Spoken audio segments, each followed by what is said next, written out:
이 시간에 이사야 49장 14절로 19절 말씀 함께 봅니다. 이사야 49장 14절로 19절 말씀. 오직 시온이 이르기를 여호와께서 나를 버리시며 주께서 나를 잊으셨다 하였거니와 여인이 어찌 그 젖 먹는 자식을 잊겠으며 자기 태에서 난 아들을 긍휼히 여기지 않겠느냐. 그들은 혹시 잊을지라도 나는 너를 잊지 아니할 것이라. 내가 너를 내 손바닥에 새겼고 너희 성벽이 항상 내 앞에 있나니 내 자녀들은 빨리 걸으며 너를 헐며 너를 황폐하게 하던 자들은 너를 떠나가리라. 내 눈을 들어 사방을 보라. 그들이 다 모여 내게로 오느니라. 나 여호와가 이르노라. 내가 나의 삶으로 맹세하노니 내가 반드시 그 모든 무리를 장식처럼 몸에 차며 그것을 띠기를 신부처럼 할 것이라. 이는 내 황폐하고 적막한 곳들과 내 파멸을 당하였던 땅이 이제는 주민이 많아 좁게 될 것이며 너를 삼켰던 자들이 멀리 떠날 것이니라. 아멘. 손바닥에 새겨진 사랑이란 제목으로 함께 은혜를 나눌 때 오늘 여러분 모두가 다 예수님의 손바닥에 새겨진 그 사랑을 기억하셔야 돼요. 예수님은 손바닥에 못을 박히면서 십자가 못 박혀 죽이시면서 물과 피를 다 흘리시면서 우리를 사랑하셨어. 그리고 그 사랑으로 모든 사람을 사랑하라고 명령하셨습니다. 예, 사랑은 모든 사람에게 필수적인 에너지입니다. 사랑은 사람의 마음을 따뜻하게 하고 기분을 편안하게 하며 모든 신진대사를 원활하도록 만들어주는 능력입니다. 사실 사랑보다 소중한 것은 없어요. 사랑은 인생에 허락된 최고의 묘약이며 최고의 기쁨이자 최고의 동기입니다. 그래서 사랑을 충분히 받고 자란 사람은 긍정적이고 밝은 생각을 하게 되고요. 매사에 적극적이고 진취적인 모습을 보입니다. 여러분, 사랑을 많이 받고 자란 사람일수록 사랑을 주고받는 일에 능숙하고 사랑을 표현하는 일에 능숙합니다. 예, 그런데 사랑을 제대로 받지 못하고 자란 사람들은 어딘가 모르게 그늘진 모습을 보여요. 소극적이며 부정적인 태도로 살아가는 경향이 많이 있습니다. 사랑을 충분히 받지 못했거나 아니면 건강하지 못한 사랑, 이 병든 사랑을 받은 사람들은요, 애정 결핍으로 인해서 고통스러운 삶을 사는 경우가 참 많죠. 일반적으로 애정 결핍에 시달리는 사람들은 성인이 되어도 심리적으로 미성숙한 그런 부분이 많습니다. 애정 결핍을 가지고 있는 사람들은요, 장성해서 결혼한 후에도 성숙한 배우자나 좋은 부모가 되지 못합니다. 어릴 때 채우지 못한 사랑으로 인해 지속적인 외로움을 느낍니다. 아무리 돈을 벌고 사회적으로 아무리 성공한 위치에 올라도 그 사랑의 빈자리를 채울 수 없어서 끊임없이 공허감을 느끼며 오늘은 이곳으로 내일은 저곳으로 내 영혼의 만족감을 줄 곳이 어디 있나 찾아 헤맵니다. 그래서 이성 친구나 배우자에게 완벽한 사랑을 기대합니다. 그러나 곧장 실망하고 그 분노를 가장 만만한 자녀에게 풀고 아내에게 풀고 부모에게 풀기도 합니다. 그리고 무의식적으로 자신이 사랑받지 못할 만큼 배우자나 자녀들에게 사랑을 주지 않는 삶을 이어간다는 거죠. 그러니까 부모의 병든 사랑을 받은 사람은 여전히 나는 그렇게 살지 않을래 하면서도 자기도 모르게 자녀를 사랑하는 방법을 그것밖에 배운 게 없기 때문에 그런 식으로 사랑을 하더라는 거예요. 현대는 너무도 많은 사람들이 사랑이 부족해서 허덕이며 사랑을 갈구하며 사랑 때문에 고통당하고 있습니다. 사랑이 없어 외로워하고 사랑을 찾지 못해 방황하며 사랑을 느끼지 못해 병들어가는 사람들이 너무도 많이 있어요. 그래서 사랑받고 싶어 몸부림치는 사람들을 우리는 자칭 뭐라고 말하냐? 관종이라 그래요. 관종은 관심종자라는 말의 줄임말로서 말 그대로 관심을 받아야 크는 종자라는 뜻인데요. 사실 사람이라면 누구나 관심을 받고 싶어 합니다. 하지만 그 관심을 받기 위한 행동의 수준이 다 다릅니다.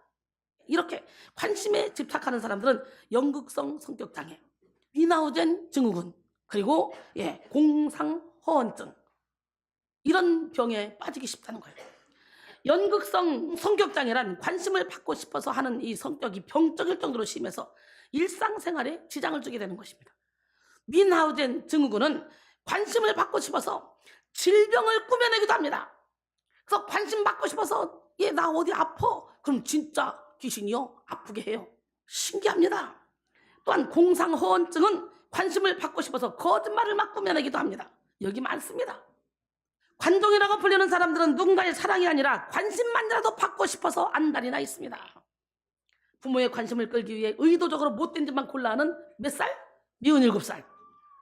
가족들의 관심을 받기 위해서 허구한 날 꾀병을 부리는 그런 사람, 각종 돌발 행동을 통해서 사람들의 관심을 이끌려는 사람 등등, 이 관심종자의 형태는 다양합니다. 그런데 오늘날 많은 관종들이 주로 SNS 활동하며 SNS 스타가 되려고 합니다. 이들은 유튜브, 페이스북을 통해서 많은 관심을 받기 위해 무리한 행동도 서슴지 않습니다. 연예인들은 관심을 먹고 살아가는 직업을 가졌기 때문에 노이즈 마케팅, 자기를 흠집을 내서라도 관심을 좀 끌기 위해서 각종 이슈를 요란스럽게 치장해서 구설수에 오르도록 한다는 거예요. 스스로 노이즈 마케팅을 해서라도 관심을 모아서 돈을 벌기도 합니다. 예, 현대 사람들은 너나 할 것 없이 다 자기를 잃어버린 채로 살아가기에 진실한 사랑을 할 수 있는 사람도 받을 수 있는 사람도 없다는 것입니다. 인간의 모든 고통은 창조주 하나님을 떠난 데서 비롯된 것입니다. 오직 하나님의 사랑만이 완전한 사랑이며 살아있는 사랑이며 능력 있는 사랑입니다. 그렇습니다, 여러분. 하나님의 사랑이 충만해봐요. 그러면 조그마한 가운데 세상을 바라보면 세상이 온 천지가 다 하나님을 찬양하는 게 보이고 하나님의 그 사랑의 손길이 다 보여. 하나님의 사랑이 막 느껴져. 온 천지 만물에서. 그러기에 내 주 예수 모신 곳이 그 어디나 하늘나라. 높은 산이 거친 들이 조막이나 궁궐이나 내 주 예수 모신 것이 그 어디나 하늘나라. 할렐루야 찬양하세. 내 모든 죄 사함받고 주 예수와 동행하니 그 어디나 하늘나라. 주의 얼굴 뵙기 전에 멀리 봬도 하늘나라 내 맘속에 이루어지니 날로 가깝도다. 할렐루야 찬양하세. 내 모든 죄 사함받고 주 예수와 동행하니 그 어디나 하늘나라. 내 영혼이 은총 입어 중한 죄지 벗고 보니 슬픔 많은 이 세상도 천국으로 와도다. 할렐루야 찬양하세. 내 모든 죄 사함받고 주 예수와 동행하니 그 어디나 하늘나라. 높은 산이 거친 들이 조막이나 궁궐이나 내 주 예수 모신 곳이 그 어디나 하늘나라. 할렐루야 찬양하세. 내 모든 죄 사함받고 주 예수와 동행하니 그 어디나 하늘나라. 아멘. 요한일서 4장 16절에 하나님이 우리를 사랑하시는 사랑을 우리가 알고 믿었느니 하나님은 사랑이시라. 사랑 안에 거하는 자는 하나님 안에 거하고 하나님도 그의 안에 거하시느니라. 할렐루야. 우리는 하나님을 떠나서 참된 사랑을 받을 수 없습니다. 그 사랑을 할 수도 없습니다. 하나님을 떠난 사랑은 온통 병든 사랑, 왜곡된 사랑, 한시적인 사랑, 자기 의에 도취된 사랑입니다. 건강한 사랑은 오직 하나님을 통해 흘러나옵니다. 그러므로 오늘 우리는 하나님의 사랑을 알고 경험해야 돼요. 하나님의 사랑으로 우리 영혼의 빈자리를 가득 채워야 됩니다. 우리가 먼저 하나님을 사랑한 것이 아니라 하나님이 먼저 우리를 사랑하셨습니다. 우리가 태어났을 때부터 이미 천지를 창조하신 하나님의 사랑을 받은 자로서 우리 하나님께서 이미 계획을 다 해놓으시고 예수를 보내실 계획을 다 하시고 태어났어요. 이미 아담과 하와의 범죄 이후로 우리는 죄 중에 태어났지만 이미 아담과 하와 범죄했을 때 하나님은 이미 예수 그리스도를 예비하셨어요. 믿으십니까? 아무도 하나님의 사랑을 부족하게 받은 사랑은 없습니다. 누구나 다 사랑을 받았어요. 이 사랑을 깨닫는 사람이 사랑의 전달자가 될 수 있는 것입니다. 요한일서 4장 19절로 20절 보니까 우리가 사랑하면 그가 먼저 우리를 사랑하셨습니다. 누구든지 하나님을 사랑하노라 하고 그 형제를 미워하면 이는 거짓말하는 자니 보는 바 그 형제를 사랑하지 아니하는 자는 보지 못하는 바 하나님을 사랑할 수 없느니라 그랬어요. 하나님의 사랑으로 충만히 채워진 영혼은 건강한 사랑을 요통하는 사랑의 통로가 됩니다. 이 시간 여러분 모두가 하나님의 사랑으로 영혼을 충만히 채우므로 자녀를 향한 사랑, 배우자를 향한 사랑, 이웃을 향한 사랑, 성도 간의 서로 사랑, 교회를 향한 사랑, 이 모든 사랑을 건강하고 아름다운 사랑으로 만드시기를 바랍니다. 할렐루야. 사랑은 오래 참습니다. 사랑은 시기하지 않습니다. 자랑하지도 않습니다. 교만하지도 않습니다. 무례히 행하지도 않습니다. 사랑은 자기 유익을 구하지도 않습니다. 성내지도 않습니다. 악한 것을 생각하지도 않습니다. 불의를 기뻐하지 않고 진리와 함께 기뻐하고 모든 걸 참으며 모든 걸 믿으며 모든 것을 바라며 모든 것을 견디는 게 사랑입니다. 고린도전서 13장 4절로 7절 말씀이죠. 우리나라에서는 부부가 서로를 부를 때 뭐라고 부릅니까? 여보. 참 똑똑하시다. 여보라고 불러요. 많은 사람들이요, 그게 무슨 뜻인지 모르고 습관적으로 부릅니다. 여보가 무슨 뜻입니까? 여보. 같을 여자의 보배를 보. 그래서 뭐라 그래요? 당신은 보배 같은 사람이야. 그리고 당신은 말 있죠. 당신이란 말. 당할 땅자의 몸신. 그러니까 이건 뭡니까? 당신은 내 몸이야. 이거예요. 그냥 아무렇지도 않게 당신이라고 불렀죠. 부부가 서로 당신이라고 부를 때 내 몸과 같은 사람이라는 뜻으로 부르는 것입니다. 부부가 행복한 관계를 이루는 비결이 여기 있습니다. 하나님을 1순위로 사랑하고 자기 자신처럼 배우자를 사랑한다면 아름다운 가정을 만들 수 있습니다. 율법의 총체는 바로 하나님 사랑, 이웃 사랑이잖아요. 에베소 3장 18절로 19절. 능히 모든 성도와 함께 지식에 넘치는 그리스도의 사랑을 알고 그 너비와 길이와 높이와 깊이가 어떠함을 깨달아 하나님의 모든 충만하신 것으로 너에게 충만하게 하시기를 구하노라.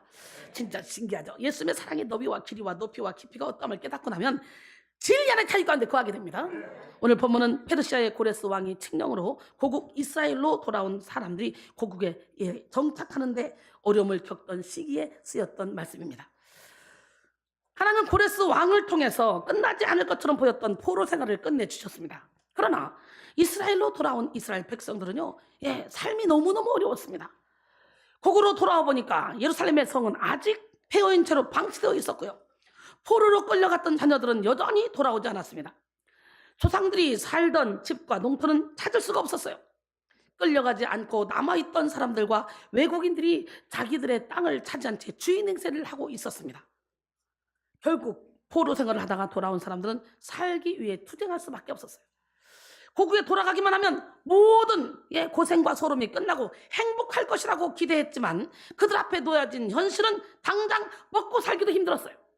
막막했어요. 이런 상황 속에서 이스라엘 백성들은 하나님을 원망했습니다. 그게 오늘 본문 말씀이죠. 이사야 49장 14절에 오직 시온이 이르기를 여호와께서 나를 버리시며 주께서 나를 잊으셨다 하였거니와. 이스라엘 백성들은 하나님이 자신을 버렸다고 탄식했습니다. 여기서 버리시며라는 말은 히브리어로 아자부인데요, 이 말은 남편이 아내를 쫓아낸다는 그런 뜻을 담고 있습니다. 옛날 중국, 한국 등 유교 문화권에서는요, 아내를 쫓을 수 있는 7가지 칠거지약이 있었어요. 칠거지약이 뭔 줄 알아요? 첫 번째, 아들을 낳지 못하는 것. 두 번째, 시부모를 잘 섬기지 못하는 것. 그리고 세 번째, 질투하는 것. 네 번째, 부정행위를 하는 것. 다섯 번째, 간질병, 나병 등의 그런 유전병이 있는 것. 여섯 번째, 말 많은 것. 칠거지약으로 쫓겨날 사람이 많아. 그 다음에 훔치는 행위. 이게 7가지 제약이에요. 이걸 들어서, 칠거지약을 들어서 남편이 아내를 버리는 일이 있었어요. 그만큼 여자를 홀대했던 사회였습니다. 고대 이스라엘에도 이와 비슷한 문화가 있었는데요, 아내를 남편의 소유물로 생각해서 아내를 무정하게 버리는 일이 있었습니다. 지금 이스라엘 백성들은 마치 하나님이 무정하게 아내를 버리는 남편처럼 자신들을 버렸다고 원망하고 있는 것입니다. 그러나 하나님은 차원이 다른 사랑으로 그들을 위로하셨습니다. 오늘 보면 15절로 16절 여인이 어찌 그 젖먹는 자식을 잊겠으며 자기 태어난 아들을 긍휼히 여기지 않겠느냐. 그들은 혹시 잊을지라도 나는 너를 잊지 아니할 것이라. 내가 너를 내 손바닥에 새겼고 너희 성벽이 항상 내 앞에 있나니. 할렐루야. 부부는 돌아서면 남남이 될 줄 몰라도 자녀를 향한 부모의 사랑은 끊을 수가 없는 사랑입니다. 이스라엘 백성들은 하나님이 무정하다고 원망했지만 하나님은 피 끓는 모성애보다 더 큰 사랑이 하나님의 사랑임을 나타내셨습니다. 시편 121편 1절로 8절 이스라엘을 지키시는 이는 졸지도 아니시고 주무지도 아니하시로다. 여호와는 너를 지키시는 이시라. 여호와께서 내 오른쪽에서 내 그늘이 되시나니 낮의 해가 너를 상하게 하지 아니하며 밤의 달도 너를 해치지 아니하리로다. 여호와께서 너를 지켜 모든 환난을 면하게 하시며 또 내 영혼을 지키시리로다. 여호와께서 너희 출입을 지금부터 영혼까지 지키시리로다. 손바닥에 우리를 새기셨다고 할 때 새겼다라는 말은 히브리어로 하코티크인데요. 하코티크는 조각하여 영원히 사라지지 않게 하다의 뜻을 가지고 있습니다. 손바닥은 우리가 언제나 들여다볼 수 있는 곳이잖아요. 그래서 우리는 급한 매물할 때 손바닥에다가 볼펜을 가지고 쓰기도 하죠. 옛날에요 컨닝할 때 시험 볼 때 어려운 건 손바닥에 막 가득 써가지고 가요. 근데 이거는 금방 지워지잖아요. 볼펜으로 손바닥에 쓴 그로 인해 희미해지고 사라집니다. 하지만 하나님은 칼로 나무를 조각하듯이 우리를 하나님의 손바닥에 새기셨어요. 새기는 일은 상처가 나고 피를 흘려야 가능한 일이죠. 상처가 아무로 평생 지워지지 않는 흉터가 남듯이 예수 그리스도의 십자가로 우리를 하나님의 손바닥에 새기셨습니다. 예수님은 우리를 향한 하나님의 사랑을 확증하시기 위해서 십자가에서 못 박히셨고 채찍으로 맞으셨습니다. 그리고 가시면관을 쓰시고 몸짓고 피 흘려 십자가에서 돌아가셨어요. 우리가 아직 죄인 되었을 때 기약대로 그리스도께서 경건하지 않은 자를 위하여 죽으셨더라. 의인을 위하여 죽는 자는 쉽지 않고 선인을 위하여 용감히 죽는 자가 혹 있거니와 우리가 아직 죄인 되었을 때 그리스도 우리를 위하여 죽으심으로 하나님께서 우리에 대한 자기의 사랑을 확증하셨느니라. 로마서 5장 6절로 8절 말씀이죠. 예수님의 제자 도마가 십자가에 죽으시고 3일 만에 부활하신 예수님을 믿지 못하겠는 거예요. 제자들이 난 봤어 분명히 주님을 봤어. 난 믿지 못하겠어. 내가 못자국에 손을 넣어보고 내가 옆구리에 창 질린 자국에 손을 넣어봐야 난 믿을 수 있어. 그때 예수님이 도마를 찾아가셔서 손바닥을 보여주십니다. 할렐루야. 예수님의 손바닥을 보기 전에 도마는 예수님의 못자국에 손을 넣으며 자기 손을 옆구리에 넣어보지 않고는 절대로 예수님의 부활을 믿지 않겠다고 했지만 예수님의 손바닥을 본 도마는 더 이상 예수님을 만질 필요가 없음을 느꼈습니다. 예수님의 손바닥에 새겨진 사랑을 느꼈기 때문이죠. 사랑하는 성도 여러분, 이 시간 여러분 모두가 예수님의 손바닥에 새겨진 사랑을 깨닫기를 원합니다. 예수님의 손에 이끌려 우리는 흑암에서 건진받고 사랑의 아들의 나라로 옮겨졌습니다. 믿으십니까? 예수님의 손에 이끌려 우리는 지옥 운명을 청산하고 천국 백성이 되었습니다. 모든 저주의 결박을 다 끊고 진리 안에 자유케 되었습니다. 골로새 1장 13절로 14절 그가 우리를 흑암의 권세에서 건져내사 그의 사랑의 아들의 나라로 옮기셨으니 그 아들 안에서 우리가 속량 곧 죄사함을 얻었도다 그랬어요. 하나님의 손바닥 안에는 우리 인생의 생사화복이 담겨 있습니다. 하나님의 손바닥에 새긴 우리의 모든 아픔과 괴로움, 근심과 염려를 다 돌보시고 살피십니다. 우리가 힘이 없어 지칠 때 하나님은 능력의 손으로 우리를 밀어주시고 우리를 일으켜주시고 우리가 낙심하여 쓰러질 때 큰 팔을 펴서 우리를 일으켜 안아주십니다. 잠언 24장 16절에 대저 의인은 7번 넘어질지라도 다시 일어나려니와 악인은 재앙으로 말미암아 엎드러지느니라. 시편 37편 24절에 보니까 그는 넘어지나 아주 엎드러지지 아니하면 여호와께서 그의 손으로 붙드심이로다 그랬어요. 할렐루야. 이사야 41장 10절 두려워하지 말라 내가 너와 함께함이라. 놀라지 말라 나는 내 하나님이 됨이라. 내가 너를 굳세게 하리라. 참으로 너를 도와주리라. 참으로 의로운 나의 오른손으로 너를 붙들리라. 할렐루야. 이사야 43장 1절로 2절도 말씀하시죠. 너는 두려워하지 말라. 내가 너를 구속하였고 내가 너를 지명하여 불러나니 너는 내 것이라. 내가 물 가운데로 지날 때 내가 너와 함께 할 것이라. 강을 건널 때 물이 너를 침몰하지 못할 것이며 내가 불 가운데 지날 때 타지도 아니할 것이며 불꽃이 너를 사르지도 못하리라. 할렐루야. 그러면 손바닥에 새긴 하나님의 사랑은 어떤 사랑일까? 완전한 회복을 이루는 사랑입니다. 무슨 사랑? 오늘 시간에 손바닥에 새겨진 하나님의 사랑을 온몸으로 느끼며 완전한 회복을 이루기를 원합니다. 영혼육의 전인적인 치료가 여러분에게 임하기를 원합니다. 하나님의 사랑은 무능하거나 무력하지 않습니다. 하나님의 사랑은 곧 능력입니다. 여러분, 오늘 본문 이사야 49장 17절에 내 자녀들은 빨리 걸으며 너를 헐며 너를 황폐하게 하던 자들은 너를 떠나가리라. 그래서 하나님은 이스라엘 백성들에게 그들의 자녀들도 포로 생활을 속히 끝내고 돌아올 것임을 약속하셨습니다. 그리고 그들을 고통스럽게 했던 모든 세력들이 그들을 떠나가고 그들의 모든 것이 회복될 것임을 선언했습니다. 하나님의 사랑은 방종의 사랑이 아닙니다. 하나님의 사랑은 회복시키는 사랑이요, 연단하는 사랑이요, 성장시키는 사랑입니다. 하나님은 사랑하는 자녀에게 회복력을 주십니다. 하나님이 우리에게 주시는 회복의 은혜는 이전의 상태로 돌아가는 것을 넘어서서 갑절의 능력으로 무장하게 하는 것입니다. 하나님은 이스라엘 백성들이 하나님을 떠나 우상 숭배의 길로, 죄악의 길로 달려가서 멸망으로 치달을 때 그들에게 포로 생활을 허락했어요. 그리고 훈련의 기한이 다 차고 연단의 분량이 다 채워졌을 때 하나님은 약속하신 회복의 은혜를 베푸셨습니다.